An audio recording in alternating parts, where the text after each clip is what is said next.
What's up, A to Z Sports Live on a Monday. Glad to have everybody along. Going to have a big week because the Titans are on the practice field tomorrow. Veterans and rookies for the first time in the Brian Callahan era, where we, the media, will get to go see it. So I'll be out there at Titans OTAs tomorrow on a Tuesday, but back today discussing Will Levis and his chances to be the long-term franchise quarterback for the Tennessee Titans, and going and listening to an interview that Brian Callahan, the new head coach, did with Robert Mays of the Athletic Football Show that came out on Friday. That was fantastic. Listen to the entire interview from Robert Mays all over the weekend, and a lot of great topics to get to with it. So we'll do that today with the confirming the suspicion of how the Titans truly feel about Will Levis as their franchise quarterback. And then we'll ask everybody, what is your belief level in Will Levis as the Titans franchise quarterback right now? We'll get Monday's age game in here as well, Zach. So rocking the BetMGM hat fresh off a Vegas weekend. I don't know if that's a good thing or a bad thing. Usually I wear the BetMGM shirt when I lose over the weekend, so I don't know what the hat represents for you. But, that's up to you. It represents the opposite. Okay. Shout out BetMGM. We like BetMGM. We love BetMGM, and I really like BetMGM. Big weekend in Vegas. Thank you to the Mavericks. And then some player props hit last night. Jokic with that 7th assist there at the end of Jamal Murray, even though they couldn't pull it in. Cash it. So shout out to BetMGM. Going to have a big show on this Monday. Got a lot to talk about. With some good video and discussion about Will Levis. We'll sprinkle in a little bit of my reaction to the schedule that was released last week, because I know you and Jack had an opportunity to talk about that. So a big week ahead. And then the age game, it may be tough for you, Austin. This one, great. I don't know what the chat, we'll see what they'll do. But big show. We are broadcasting live on 3 different platforms: Facebook, YouTube, and Twitch. We will tweet out segment by segment, link by link.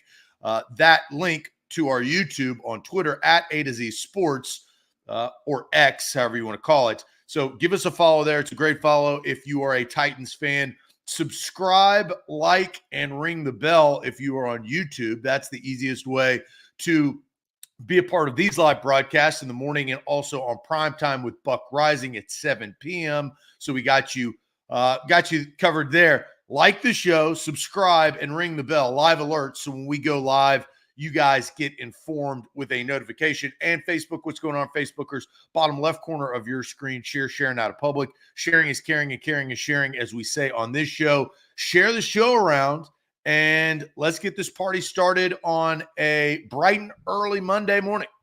Yep, we'll soon officially welcome into A to Z Sports, powered as always by the BetMGM app. I'm Austin Stanley, and he is Zach Bingham. We are Nashville's on-demand sports talk network, going live weekday mornings at 8 Central Time on Facebook, YouTube, and Twitch. Links to the show segment by segment on our Twitter X timeline. Also hit us up on Instagram, TikTok, and Threads for more great Titans content. Got to thank our sponsors because they make it happen for us, and they help out all of you, like Wilson County Hyundai. Make them a part of your new car buying process by seeing them in Lebanon or online at wilsoncountyhyundai.com. The Bone and Joint Institute, boneandjointtn.org, the region's destination for comprehensive orthopedic and sports medicine care. And Farm Bureau Health Plans. Get better with Farm Bureau Health Plans, and get a quote today using our link at fbhp.com/ATOZ. So Titans offseason work gets continued tomorrow. The first time the media will see the new veterans, the old veterans, the new coaching staff, and the new rookies all on the same field at the same time, which is going to be exciting because the first time we get to see Will Levis with our own 2 eyes on the football field. I saw Will Levis with my own 2 eyes on Thursday at the Tim Shaw Golf Tournament, representing the ALS Foundation, which was a great time there. I will say, Zach, my results, my team came in second place in the flight, which means I get a free golf bag. And yeah, I hit 2 birdie shots that helped us get to second place on the first and the second hole today, knocking in those first 2 bird shots. So See, that's on one of those. It was a scramble, I assume, right? Yes, 4-person So scramble. Yeah. if you get your shots out of the way early, then it's a win. Hey, the rest of the day, you can sit back, did my relax, work. enjoy some cold beer, and you're fine. And you get 2 birdies on hole 1 and 2, your day is done, my friend. Yep, I do know our team smoked a team that consisted of Nick Westbrook-Akine and Titans second-year tight end Josh Wiley, several Titans guys out there, including Will Levis as well. So, no, the OTAs practices are not open to the public. I've seen that question tossed in there a couple times so far this morning. So, no, not open to the public for the Tennessee Titans. So, Zach, we got a chance on Thursday that we recorded on Friday to go through the Titans schedule. You mentioned you wanted to sprinkle in some thoughts on the Titans schedule. Did you want to do this off the top of the show, or you want to dive into Brian Callahan on Will Levis? Let's dive into Brian Callahan. We'll dive in a little bit more to the schedule tomorrow. All right. So Brian Callahan was on with Robert Mays on the Athletics football show, talking about a lot of different things. I suggest going and checking that out. We have several articles up at our website, atozsports.com, about this. But Robert Mays of the Athletic asking Brian Callahan, new Titans head coach, on how he feels about Will Levis in this Titans offseason that has been the first of his career as a head coach. I think a lot of people from the outside took the aggressiveness you guys had this offseason, the way you spent in free agency. The L'Jarius Sneed trade is another example. It's kind of a sign of confidence in Will Levis and what he can be in year 2. When you went back and you watched his rookie year, what did you kind of glob onto when you were trying to find those moments of optimism from what you saw from him? All of that is true. I mean, we feel like we have added really high-end pieces at positions that we needed it. And we have a team that I think is going to be competitive. And a lot of that has to do with what I saw from Will, what the organization saw from Will in his time as a starter. And the things that you see in Will are the things that you want to see in your quarterback. He's tough. He plays with a ton of passion. It's important to him. He wants to be good. And then you add in the physical part of it, which is he's athletic, he's strong, he can throw it as good as anybody. And you saw the flashes of his ability. All the same things that when he was coming out that got highlighted in the draft as a potential top pick. And for whatever reason, thank God they did. He slides and he's here in Tennessee with me. And I love everything he's about. And I think he's got real talent and he has a real ability to be a high-level quarterback in the NFL. And those things are the things that I'm excited about. That's a pretty good last sentence there from Brian Callahan. Has real talent and thinks he can be a really good player and quarterback in the NFL. Zach, I believe that was your first time hearing that clip. What's your immediate takeaway there? Well, that had to have been a part of the discussion when he was interviewing for the job, right? You know the pieces because Will Levis, a lot has changed since Brian Callahan was hired, but you knew that they had drafted a young quarterback. You had gotten a sample size a little bit last year in a handful of games. So you knew that competitiveness, you knew the fierceness, you knew that the talent level. They wanted to take him in the first round. They were able to take him at the top of the second round and trade it up. And he got some valuable experience. And I think now, that's why he was brought in as head coach, is to help Will Levis level up. Will Levis has got to take his game. We've seen a lot of quarterback draft classes just this past year. A lot of quarterbacks went at the top of the draft. It's a valued position. We all know that. How do you take and not have the Mac Jones and Justin Fields, that type draft where all of them weren't very good? The Kenny Pickett draft was bad, right? Malik Willis, who weirdly is on the Titans. We'll see for how long. But, you want to find your guy that starts to elevate. And the Titans obviously believe that there was a reason why they picked him. Rand Carthon picked him. But, I think that was probably a big part of the decision of hiring Brian Callahan and then Brian Callahan being as interested as they were. When you go through that coaching process and you go back a little bit, we saw it. They liked each other immediately. They didn't let him out of the door. They targeted their guy. And I think a lot of that stemmed on quarterback discussion. And now you're starting to see that a little bit more in the public eye. And Brian Callahan is speaking very highly of Will Levis. Now, he's got to put it out there on the field. He's got to win games. You put all these pieces around him in the offseason. He's got to grow and mature, make the reads and make the throws. But it's understandable the way that Brian Callahan is speaking about Will Levis. Yeah, A to Z Sports here live on a Monday. So I think one thing I thought about when I heard that clip was Robert Mays being like, hey, you guys did a bunch of things this offseason, free agency, trading for Snead. And it was more than I expected. I felt like this was more of a 2-year type of rebuild and that they would, do a significant jump this offseason, but then learn more about Levis in the first year under Callahan, and then a really big jump to go for it in the second offseason, but they didn't do that. So that shows a lot of confidence. I'll play the clip one more time after we ask this question, because I do think the beginning of the answer from Brian Callahan is really interesting from the Robert Mays interview. But the question that we're going to start off today with, Zach, how much do you, as in everybody watching this show, us two as Titans media, you guys in the chat as Titans fans, Big Ten Jeff as a Colts fan, and maybe there's a couple Jags fans sprinkled in there as well. How much do you guys believe in Will Levis as the Titans franchise quarterback as of right now on a 1 through 10 scale? How much do you believe in Will Levis as the Titans franchise quarterback on a 1 through 10 scale? But first, Zach, tell everybody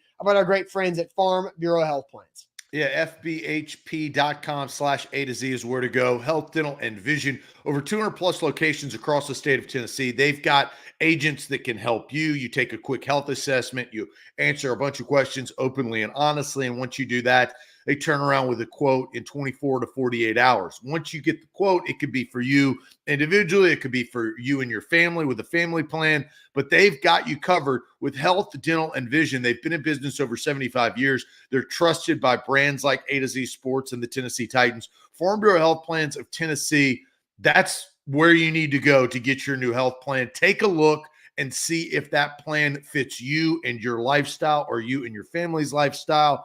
That I highly recommend. That's FBHP, Farm Bureau Health Plans, FBHP.com/ATOZ.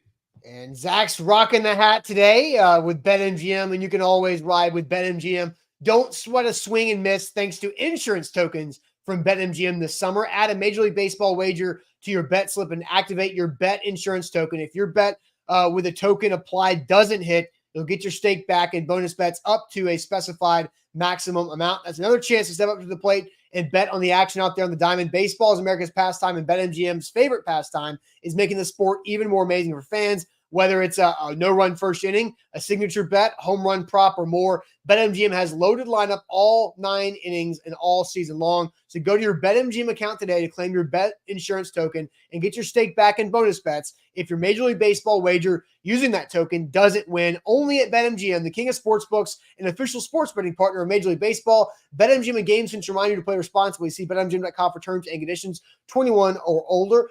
Tennessee only. Existing customer offer subject to eligible requirements. Rewards issued on non-double bonus bets that expire in 7 days. And for a gambling problem, call or text the Tennessee Red Line at 800-889-9789. So, Zach, we asked the question here, what is your belief level in Will Levis on a 1 through 10 scale? Before we get to the chat, I'm going to replay the Brian Callahan answer and back and forth with Robert Mays on the Athletics football show, because I think the beginning of Callahan's answer is pretty telling overall about what we suspected this Titans offseason to really be about. I think a lot of people from the outside took the aggressiveness you guys had this offseason, the way you spent in free agency, the L'Jarius Snead trade is another example. It's kind of a sign of confidence in Will Levis and what he can be in year 2. When you went back and you watched his rookie year, what did you kind of glob onto when you're trying to find those moments of optimism from what you saw from him? All of that is true. I mean, we feel like we have added really high-end pieces at positions that we needed it.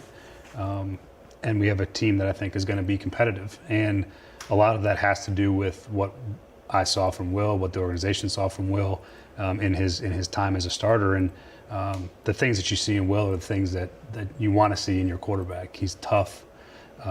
He plays with a ton of passion. It's important to him. He wants to be good.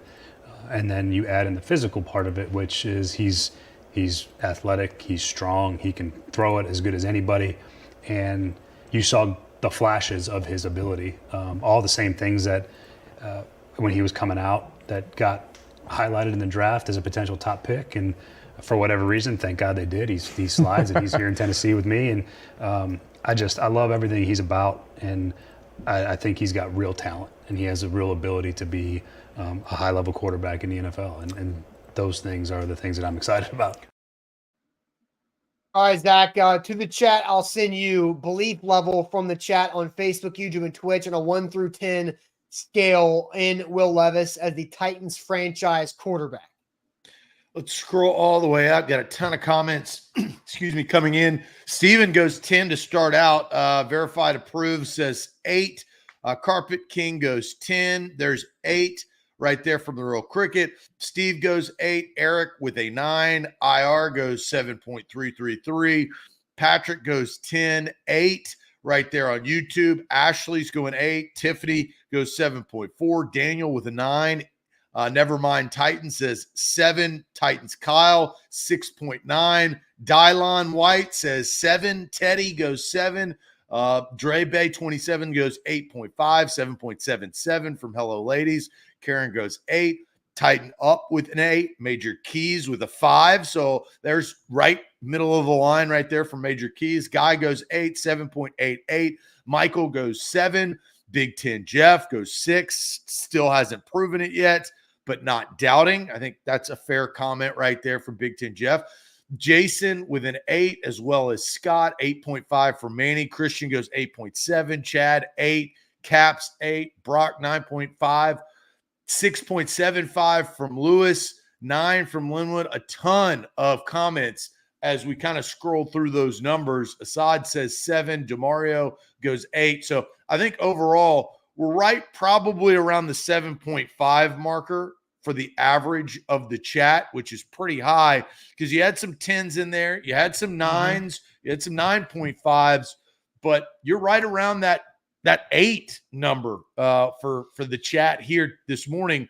Austin, where are you at regarding Will Levis and your trust level? Yeah. So I saw somebody, I can't find who it was in the chat, that said like after he was drafted, it was at a 1 and now it's at a 4. And I think if I can kind of put mine in that same type of range of after the Titans drafted Will Levis, I, as you know, was outspoken. I was like, I don't think this is going to work. I don't like drafting a quarterback outside the first round. I think you missed out. And I said that if the Titans truly felt like he was a franchise quarterback, you wouldn't pass on him at 11. And so they did, right? Because they took Skronsky there and then they got Levis and they traded up at 33. So I think right now, though, my belief level in him, I'm a slightly lower than I say the average of the chat, which was you said around that 7 range. I'm at a 6.5 because I don't see how he can't just get better automatically with the new surroundings he's going to be in. Like knowing that last year he had some really high moments and some really great opportunities and made some fantastic plays with the crap offensive line that was around him, with the old school's outdated scheme that he was running, with a running game that couldn't get you in favorable down and distances and predictable play calling. And he was still able to show promise and show the leadership and the capability to play at a high level. I think that puts me at a 6.5 because now the scheme is updated. The offensive line is updated. The weapons around him are updated. And I think the play calling will be less predictable because of the updated scheme. I don't see how he can't have a breakout type performance and opportunity in 2024. So I'm at a 6.5 belief level of being a franchise quarterback because that's also tagged in the question of him as a franchise quarterback. And so I don't know how high his ceiling truly is. Like if Mahomes, Burrow, Allen are all at 10 out of 10 franchise quarterback. And I don't even know if Allen or Burrow are there yet. Maybe Burrow is because he's been to the Super Bowl. But what's Will Levis' ceiling? Both of those guys are franchise quarterbacks. They've got massive contracts and they're not going anywhere. Right. But saying that they're on the same level as Mahomes, it feels like a gap in like Well, nobody is. I mean, nobody is on the same level. So, it's like talking about the Patriots and Alabama just on a different level and everybody else. But that is a good sign of a franchise quarterback. If Will Levis becomes Joe Burrow or Josh Allen, yeah, sign me up. That's the best case scenario besides Patrick Mahomes that you could possibly have. Right. So I don't know if his ceiling is that high, but I'm at a 6.5 out of 10 belief level of him as a franchise quarterback to continue to invest in and build around. And they're obviously doing that at a very high clip this spring. I think you have to look at the sample size that we already have and what we've seen, diagnose that, and then piece together what the Titans did to correct it. Because last year he came out of the gates hot, right? Falcons, Oilers throwback, 4 touchdowns, throwing bombs over bombs. It was unbelievable, right? I don't want to say he regressed, but his team also regressed. We knew that he wasn't going to throw 4 touchdowns a game. The NFL will catch up to you. Defensive coordinators and defenses are too good, and you face better teams than the Atlanta Falcons. You never saw another 4 touchdown game, but I did think that you saw some highlights, right? You saw some lowlights. I mean, he threw some interceptions. He made some probably bad decisions, but he didn't make atrocious decisions, right? And I think you look at that. Malik Willis, Austin, and let's compare.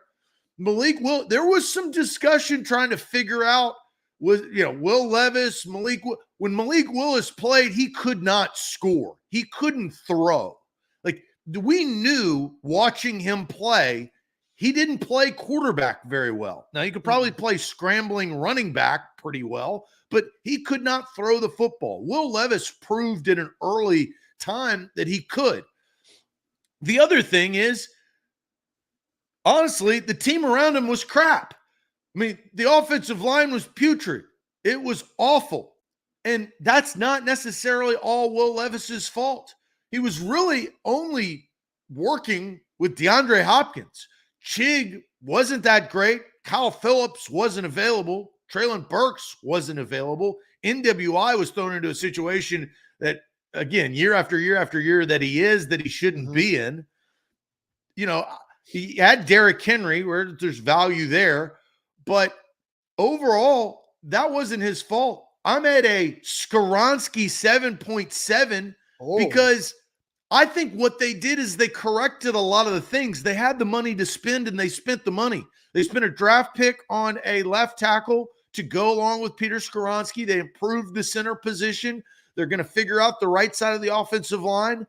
This is just offensively. They replaced Derrick Henry the best they could with 2 players. They spent the cash there. They found Calvin Ridley, their number 1 wide receiver that is not aging that bad. I mean, that's Calvin Ridley's position now for the next 4 years as we see it.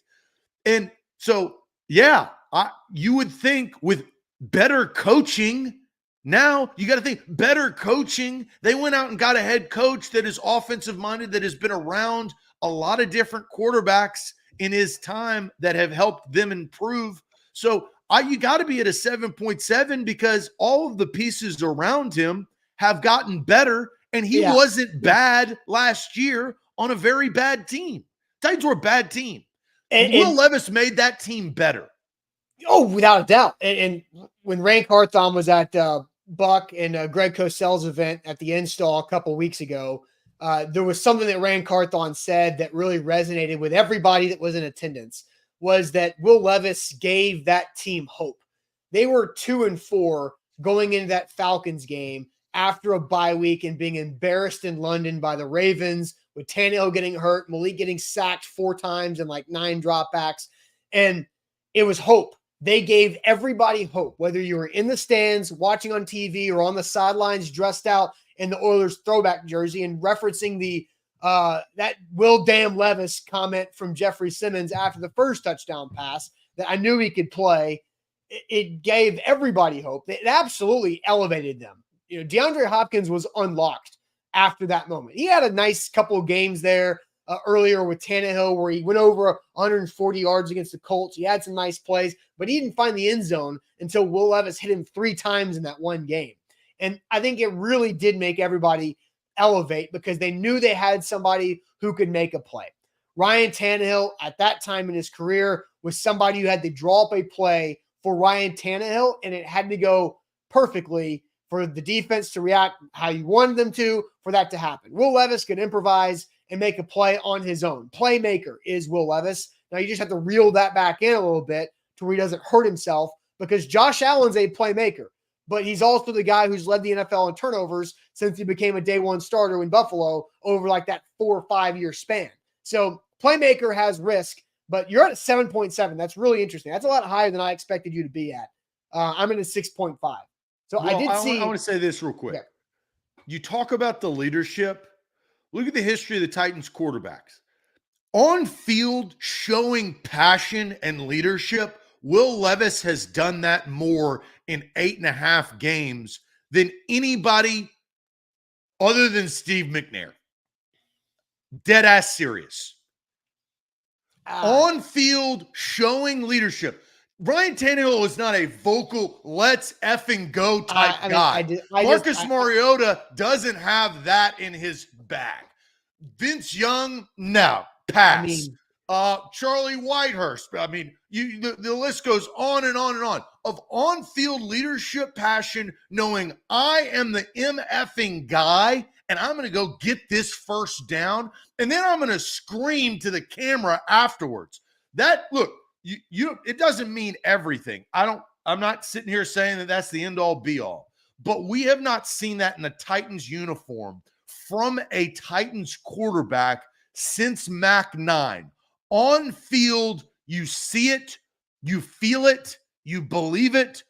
I don't know whether it's going to work. We're going to find out over the course of years, because that is all well and good. You got to back it up with play, but on field trust of leadership. Look, and here's the other thing. Everybody on the team felt it too, because they rallied around him in a very short sample size. It's hard. I'm not disagreeing with what Will Levis's level of passion does for this Titans franchise, but saying that nobody else has had that since Steve McNair, I think is give me some examples. I'm here. Ryan Tannehill did the same damn thing and took him. Nope. Yes. He led, but Ryan Tannehill was a quiet on the field leader. No, you're being a prisoner of the moment. He had age and experience, and that's one of the reasons why people followed him along with his play. But Ryan Tannehill did not show the emotion on the field as Will Levis has. Well, it's because Will Levis is a partly psychopath, maniac, and you have to reel that in. That's the point. But Zach, there's a difference in Will Levis being 24 years old doing that and Ryan Tannehill being 30 or 31 doing that. You got to have some moxie to do that. Ryan Tannehill, you are completely forgetting 2019, October of 2019 through January of 2021. You're missing that 18 months. I never once said that Ryan Tannehill wasn't a leader or wasn't the leader of those teams. But the passion that was shown, you've seen it on the field. Will Levis has more passion, showing. Look, I don't know if you're misconstruing what I'm saying. I'm not talking about example dominating. Like, talking about being loud. It's about being loud. Being big, emotionally big. Jake Locker wasn't that. Vince Young wasn't that. Ryan Tannehill wasn't emotionally big. Like and I'm not saying that is the recipe for success, but you see Joe Burrow do it. You see Tom Brady do it. You see Josh Allen, the leaders do that. You see Lamar Jackson do that. You see that type of personality on the field. I personally like that. That's what I see in Will Levis. And I think I think this team and this franchise needs a guy that they can follow. And I feel like Will Levis has already shown that. Whether the examples and the results will really see how far they'll follow him. But he's already shown that in a very short amount of time as a young, inexperienced quarterback. And I like that. It's also like I feel like that goes into my 7.7. That's my point. Okay. Well, all right. So I think you being at a 7.7 is interesting. I'm a lot higher on Will Levis than I thought I would be going into year 2. right? I was so low on him on after the draft. Did not think it was a smart draft pick, but here we are. The Titans are getting set to prove me wrong. So I did see a couple questions or comments from the chat that made me think about some follow-up questions to this conversation that we're having here. We're asking the question for everybody right now in the chat. How much do you individually believe in Will Levis as the Titans franchise quarterback right now on a 1 through 10 scale? I was at a 6.5 and Zach's at a 7.7. So we'll get to a couple follow-up comments from the chat here. But first, I want to tell everybody about our great friends at the Bone and Joint Institute.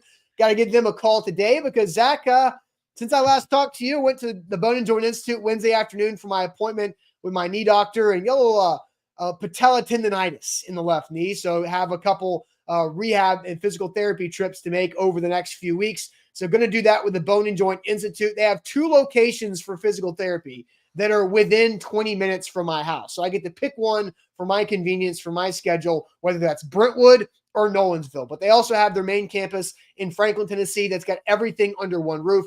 All the experts, all the clinics, the testing, the imaging, and the surgery center, plus rehab facility in Franklin, Tennessee, off of Highway 96 and I-65 for your convenience. So whenever that injury pops up in life, there's only one place to go in the Middle Tennessee area. That is the Bone and Joint Institute, and it's so easy to book an appointment, boneandjointtn.org. AZ Sports, we are powered by BetMGM. Download the BetMGM app in your Apple or Android app store today after the show. Use the bonus code ATOZ Sports. Shout out to BetMGM.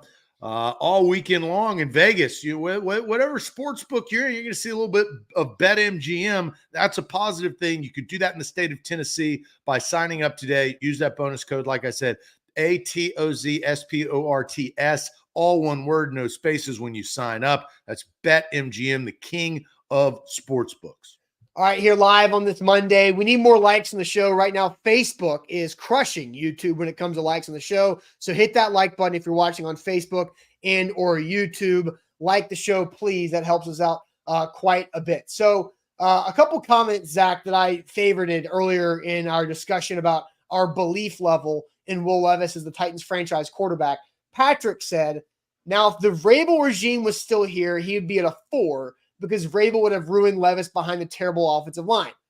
How many points do you think the new regime adds to your belief level in Levis? Because I think it's interesting from Patrick because, we can play this game. I don't think the Titans are trading for Snead, signing Calvin Ridley, maybe they sign Lloyd Cushenberry, maybe, if Mike Vrabel's a head coach. But I don't see the Titans making all of these moves to spend the most money in free agency of any NFL team if Mike Vrabel's still here. So how many points? I disagree with you. You really?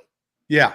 You know why? Because Mike Vrabel would then know that his job's on the line. You can't have another losing season. He was going to get fired if he had another bad year for the 3rd straight year, and they had $70+ million in cash. So in no way they would have spent the same amount of money. Now the feeling could be different heading into next year. How would they have spent Vrabel is then on one of the hottest hot seats going into the league. Season. I don't think they would have gotten Calvin Ridley.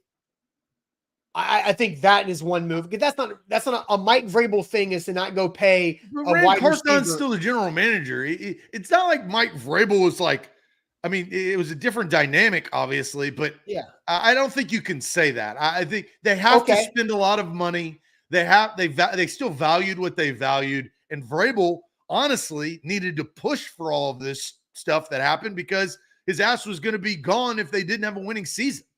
All right, look, I don't disagree with that part. They would have spent money. I feel like Danico Autry would be back, right? Like, I feel like that would have been where they would have spent money if Mike Vrabel was the head coach. But what about the scheme part of this? Because if Mike Vrabel returned with Tim Kelly, look, it's 2nd year in the offense, but the offense was flawed. For me, I would have probably been under 5. I think it would be worth 2 points in my 6.5 for the entire picture of new offensive scheme with all the new pieces and the new offensive-minded coach. I think I probably would have been a 4.5 on Will Levis if the Vrabel and Tim Kelly were kept in place. We're now I'm at a 6.5. Well, the hardest part about the conversation is like we know the players that the Titans got. We've seen them play besides the rookies, right? In the NFL. The coaching staff, I mean, we really don't know. And we've talked about this, is there's a situational football and in-game decision-making can win or lose you games. Sure. And I don't know if Brian Callahan can do that yet. Like, yeah, he's got Bill who's done that. That's helpful. But when the bullets are flying and you're in the headset and things are moving, you got to get the 3 extra yards to help you get a closer game-winning field goal. So I think that is a part of it. The majority of my scale was based off of the players and what I've already seen. The intrigue of the coaching staff and JC Latham and some of their draft picks, I didn't want to weight that too much because we literally have no clue. That is a true just prediction. I mean, they're predicting that they'll do well in the franchise's eyes, but that didn't really weigh a lot into it for me. Okay, I think the scheme makes a big difference. I just don't know enough about it. We haven't seen I haven't seen the tendencies. I haven't seen the trends. They love running out of the shotgun on 3rd down? Do they go 5 wide 1st down? How do they split out the running backs? Is Pollard and Spears, are they side by side right next to Will Levis in the gun? Where's Chig? I want to know where Traylon Burks is going to line up. Sure. Oh yeah, I forgot about Tyler Boyd, right? That's why I deprioritized that aspect. I think it's definitely important. I got to see some feedback from practices and a little bit more. And we're just at May 20th. We're not there yet. Sure. No. So Kenneth says, I agree with that part, Austin. I probably would have had a 4 instead of a 6. Levis has to prove it now with all these weapons, hoping it works out and they can compete for a playoff spot. And look, you can go back to Friday's show and see where I had the Titans record in all this. Now, Dion says with Vrabel, it would have been the same scheme with new players with the same end results because Vrabel's stubbornness wouldn't change anything. And we can maybe go back and forth on this. There was a great comment from Brian Callahan on the Athletic Football Show podcast interview where he talked about listening to players and being there to help serve the players. I think was really strong. And Vrabel was the same way earlier on, but I felt like as Vrabel got older and got more experience as a head coach, got more stubborn with time on doing his way, doing things a certain way. Most of the time that happens, though. I mean, Yeah. He won Coach of the Year, right? And he was acknowledged that his style worked. And it's hard for people to change. People don't change. It's just like it's super bad. People don't forget. That's just what it is. And we saw that with Mike Vrabel. I think Brian Callahan has a new way and a new approach to go about things that probably lean more into the younger generation of these players, which I do think is valuable. You can't treat a 23-year-old boy essentially the same way that you treat a 53-year-old man. It just doesn't work. Screen time is different. And so, I think that is a good approach. You have to manage people differently. It sounds like, at least heading into this season in this era of Brian Callahan football, that's the approach he's taking. For sure. Another comment that caught my eye from Carpet King and Flooring says, Stroud did it last year, so can Levis. And that made me think, Zach, we're asking what's your belief level in Will Levis as the Titans franchise quarterback, scale 1 through 10. How would you put CJ Stroud on that scale? I'm not, because you're at a 7.7 for Levis. That's, where is Stroud? So here's my hot take. I'm not hot take artist guy. I'm not shock jock. Sure. I'm not that. That drives me crazy. But this is something that I am watching for at the top of my list heading into this season. I expect regression from CJ Stroud. And regression may be injury, harder schedule. I'm just going to expect regression. The Texans did some outstanding things last year and this offseason. I'm not going to discredit that. But I felt like last year was so superb. I think the division has gotten better. I think the conference definitely has gotten better. And I'm going to have to see a little bit more. I'm not sitting here, I'm saying I'm down on him, but I expect CJ Stroud, us to not speak in the same way that we are currently, because everybody's high on him, right? I mean, Sketch, the whole damn crew is high on CJ Stroud.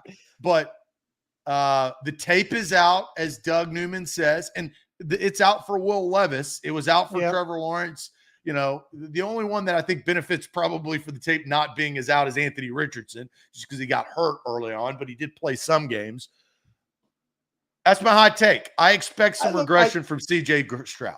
Look, I get you there. Like, it's probably fair. I mean, the guy threw for 4,100 yards, 23 touchdowns, and 5 interceptions as a rookie. And that doesn't include the 3 touchdowns that he had against the Browns in a playoff boat race at home as a rookie. But, like, you know, the Bucs had tape on CJ Stroud for 2 months, yet CJ Stroud lit him up for 470 yards and 5 touchdowns. Right? If you watch that game, that was a back and forth game. Oh, it was incredible. Shootout. It came down to the wire. Yeah, it was 39-37. But that doesn't mean that. But Zach, he still put up the numbers. Like, I know it was a shootout. It was one of the most phenomenal, high scoring games of the season. I remember. Yeah, but that goes into it. Wait, of why the numbers are the numbers. But it was a horse race. So they still had tape on him. You don't just watch the tape and be like, all right, let's just not play defense and score a bunch of points. Like, you know, you try to put the good film up there to defend against. And he still had several after that game, he had 3 more multi-touchdown passing games, not including the playoff win. And he missed a couple games. He was a phenomenal rookie. Reason why he won Rookie of the Year is because he was the Rookie of the Year. That's my hot take. I'm saying regression from CJ Stroud. We're not going to look at him the same. I may be dead ass wrong. He may be MVP this year. I have no idea, but I think that he's going to have some big struggles that Texans fans aren't even going to see. Well, the term sophomore slump is coined for a reason. Like, it's alliteration, but it's true. Like, yes, there is natural regression for a lot of players once they have immediate success in any type of league.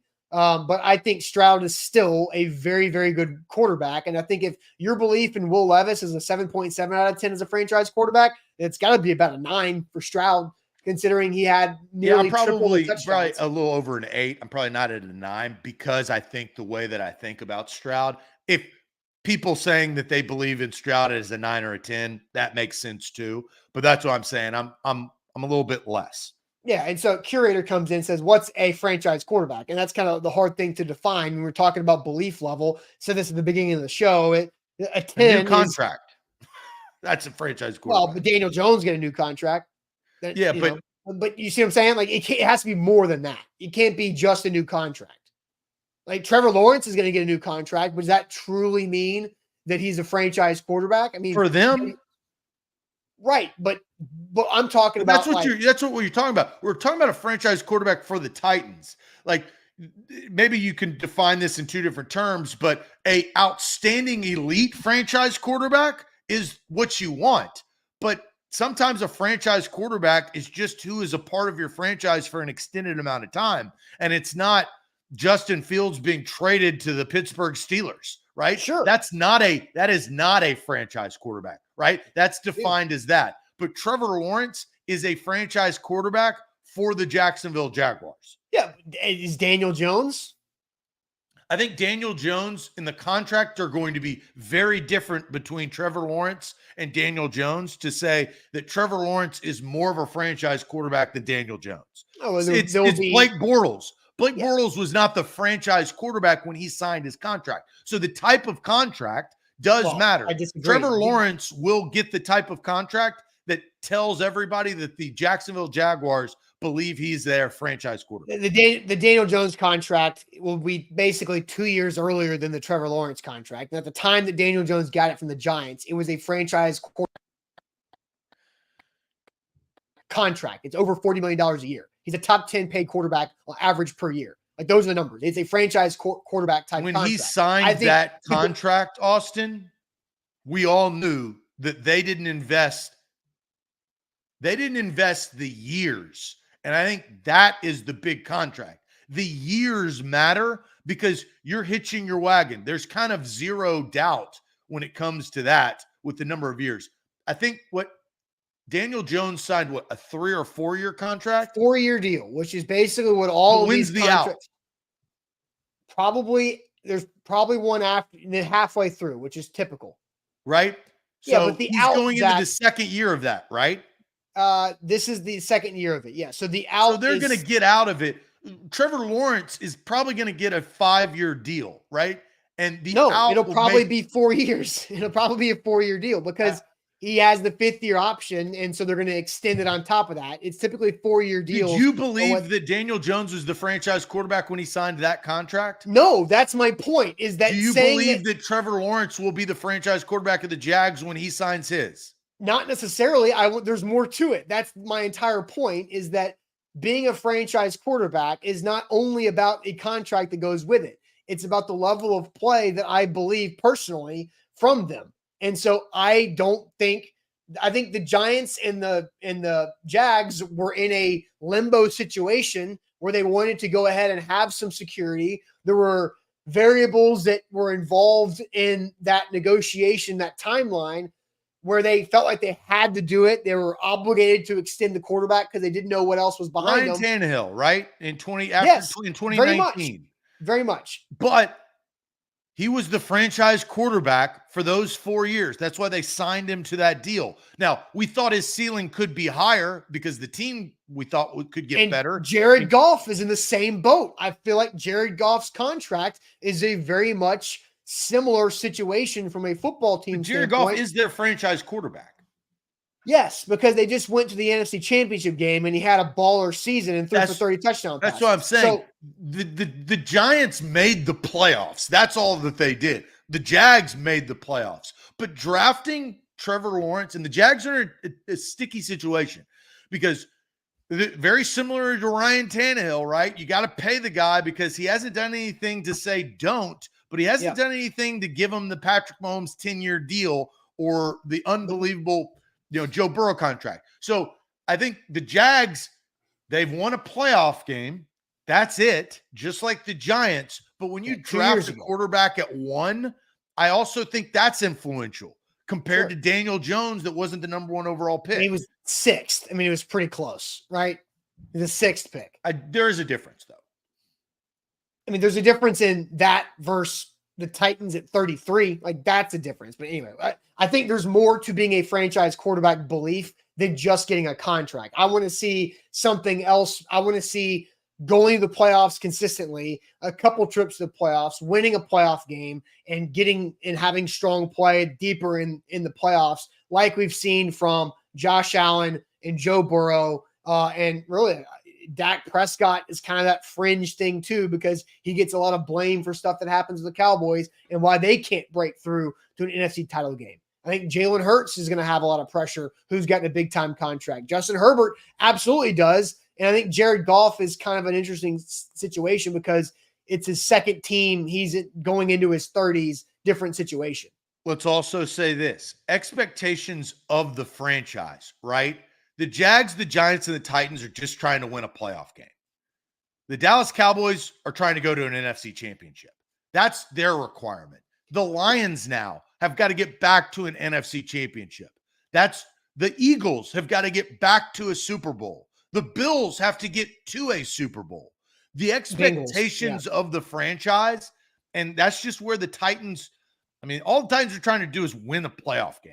If they win a playoff game, if Will Levis wins a playoff game in the short amount of time from now until his contract's up, he's getting a new contract. Oh, he'll be the franchise quarterback. So MB says, Austin, that's successful franchise quarterbacks that I just explained. Like, I don't think, can you be an unsuccessful franchise quarterback? Or does that just mean you're not a franchise quarterback? I don't think you can be an unsuccessful franchise quarterback. If you're a franchise quarterback, success has to be involved. I think Derek Carr for the Raiders for all that time was an unsuccessful franchise quarterback. But then was he a franchise quarterback? Because they cut him. He was with the Raiders for a long time. Yeah. So he was the franchise quarterback. He got the contract. He was an unsuccessful franchise quarterback. There's an example. I guess that's it. But I don't view him as a franchise quarterback. He doesn't fall into the category. He was, though. When he was in Oakland, you're sitting there before they moved to Las Vegas or right at that transition. You say, who's the franchise quarterback for the Oakland Las Vegas Raiders? You'd say Derek Carr. And he was unsuccessful. And it was circumstantial. He got hurt. He broke his leg that year that he had probably his best year towards the end. Could never get over the hump, lost playoff games. Yeah. A lot of that, I don't necessarily know if Mariota was not a franchise quarterback. He didn't get a contract and he didn't sustain past his rookie contract. You could argue, and Malachi, Tony Romo. In the eyes of the Dallas Cowboys, Tony Romo is a really good quarterback. But does that make him a franchise quarterback? Yeah. Or does it just make him Austin? Yeah. He was a franchise quarterback for a long time for the Dallas Cowboys. I think the term franchise quarterback gets used too often. You can have a Do you not think Tony Romo was the Dallas Cowboys franchise quarterback? I don't have a lot of Tony Romo recent stats off the top of my head to You don't need stats. You just need NFL knowledge. I think you can have longevity for a franchise as the starting quarterback and without being labeled the franchise quarterback. I think that's teams trying to prop somebody up who is not worthy of being propped up to that level. I think that's my point, is that maybe the Cowboys propped him up as a franchise quarterback. He was there for 13 years. He played.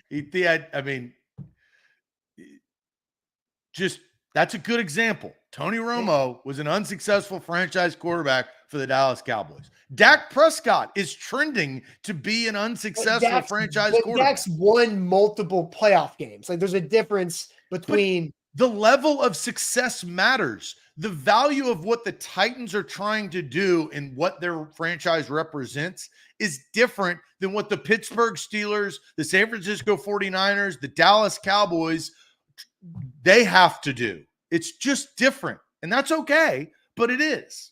Yeah. Do you have to make a conference championship game to earn a franchise? Does that have to be a part of the equation? Is getting to a conference championship game to get the franchise? True. Getting to a conference championship is a pretty big deal for the Tennessee Titans.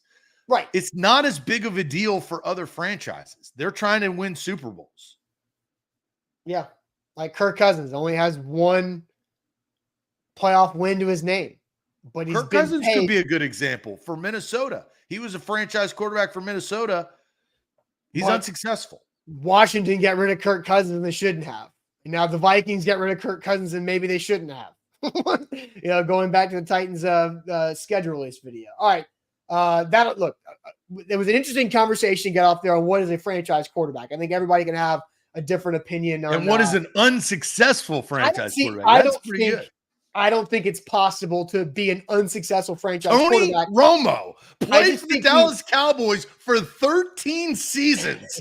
You cannot sit there like you are dead ass wrong. I just think that doesn't make sense. That's saying the sky is green. After a period of time, look, I drew the duck blue because I wanted to see a blue duck. Yeah, it ain't blue.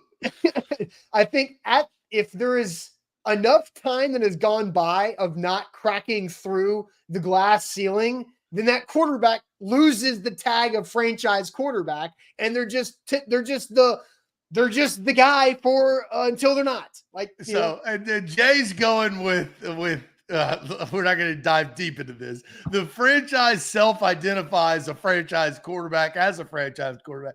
We're not doing that. We're not playing that game. You don't get to self-identify for franchise quarterback. Tony Romo was a franchise quarterback, and he was unsuccessful based on the expectations of said franchise. All right. And we move Fair on. enough.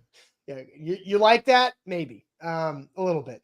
Okay, let's move on to the Monday age game, Zach. I'm trying to get on the leaderboard. I've been unsuccessful as a franchise host for like the last almost 3 months of getting on this leaderboard. each and every Monday. So the age game coming up. But first, real quick, thanks to Wilson County Hyundai. Always check them out for your new car buying process. Save some money on that new ride by going and see our guy Payne Bone and his team in Lebanon, or check out what they have to offer online at wilsoncountyhyundai.com. Zach, the chat is hidden for me. I will toss it over to you for the age game on this Monday morning. Yes, the age game. So I usually connect some dots. I've connected some dots for this particular age game, and it starts with what happened last night. Do you know who won the late night NBA basketball game? The T-Wolves, right? The T-Wolves did. Minnesota. All right. I went back in T-Wolves history. I started thinking, I was like, wait, who's famous from Minnesota? I looked up who I thought was famous from Minnesota. First guy came to mind was Prince. But I was like, people probably know when Prince died. So probably the second most popular musician from Minnesota is Bob Dylan. How old is Bob Dylan? Oh, gosh. I told you it'd probably be a little tough for you, but how old is Bob Dylan? He's not young, I'll tell you that, but I can't tell you how old he is. Still with us? Yes. Bob Dylan. Oh, this is a lot of math that I'm having to work through here because, I'm not a big Bob Dylan person. So I don't have like the decade of peak like in my brain, like maybe some other artists from his generations. I'm just going to say 88. Just pulling out of the rear end. 88. 88. Yes. That's your final That'll answer? be my final answer. Yeah. Trying to get you up on this big board, Austin. Yeah, I'm trying. I'm trying too. 88 is your answer. 88 is a little too old. He's not 88. We do have a winner, though, I can see you're working on that graphic. Not for me, though. Not for you. For somebody else. Let's go to the chat. 88, too old. That is not going to cut it. Big Ten Jeff, too young. That ain't going to cut it. Lucas, you're nice, but you're wrong. Lou Man, too young. Curtis C, not going to do it. Mark D, he goes Skoronsky 77. That's wrong. We do have a new champion, and that champion, this is tough because Bob Dylan's birthday is May 24th. Today is May 20th. So this is Bob Dylan's birthday week. It's not his birthday yet. So he is 82 years old. Ashley Hetty Smith wins. 82. You are correct. We'll put you up on the big board right there. You're up there. Ashley wins 82. Put her up on the board. Yes. Yes. Now, Zach Bork points something out. You did mispronounce Bob's last name. I'll let you have another go at it. So if you have the first name, you are Dylon. If you have the last name, you are Dylan. So okay. I appreciate that. But the first name, Dylon. And we've got a couple of Dylons that consistently participate in this show, which we appreciate. Every single Dylon.